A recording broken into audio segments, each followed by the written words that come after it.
Univerza v Ljubljani je gotovo najstarejša, največja in pa najbolj uveljavljena ne samo izobraževalna, ampak tudi znanstveno-raziskovalna ustanova v državi.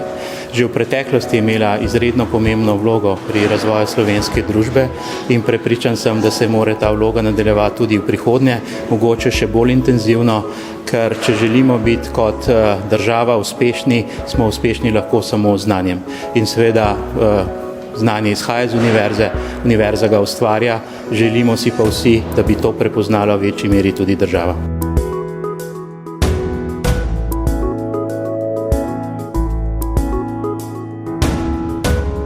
V zgodovini univerze se prepletajo trije elementi. Eden je nacionalni in ta je bil na začetku gotovo v ospredju, drugi je univerzalni, torej globalizacija znanosti, ki je bila takrat seveda že na pohodu, in tretji je avtonomija. Stoletnica slovenske univerze je približno polovica, recimo temu obdobja, ko smo se Slovenci oblikovali kot narod.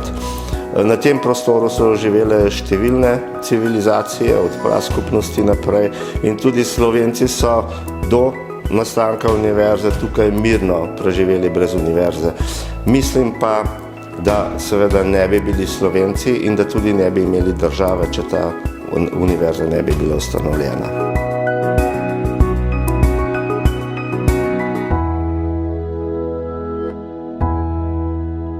Del tega zbornika sem kot predstavnik humanistike in družboslovja. Z ene strani, da torej ponudim neko perspektivo strani humanistike, z druge strani pa tudi zato, ker sem pripadnik neke generacije, ker dejansko sem se upisal na Ljubljansko univerzo jeseni leta 1969, se pravi takrat, ko je Ljubljanska univerza praznovala 50-letnico svojega obstoja.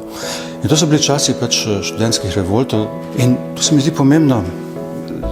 Ti študentski revolti so postavili univerzo kot kraj neko neuralgično točko, kraj nekega kritičnega premisleka tedanjih razmer in univerzitetne institucije same.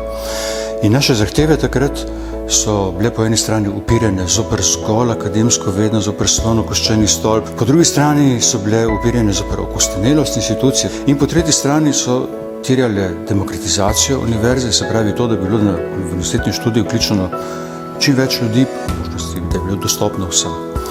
Zdaj, te zahteve so se na nek način realizirale, ampak realizirale so se na nek način, ki ga mi nismo pričakovali, ki videti spervertiran.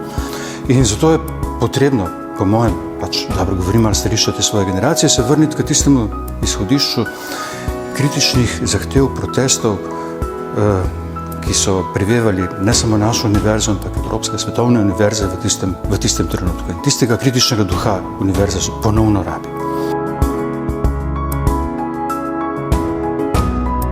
Narodna in univerzitetna knjižnica in Ljubljanska univerza sta povezani tesno že od samega začetka.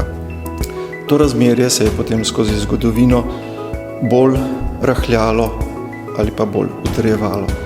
Po vojni je država ustanovila Narodno in univerzitetno knjižnico z jasnim namenom, da postane to tudi prava univerzitetna knjižnica in to pravzaprav počnemo še danes. Res je, da se zadnjih 30 let soočamo z prostorsko stisko in si že prav toliko časa tudi prizadevamo, da bi zgradili novo Narodno in univerzitetno knjižnico, ki bi predvsem služila namenom univerze.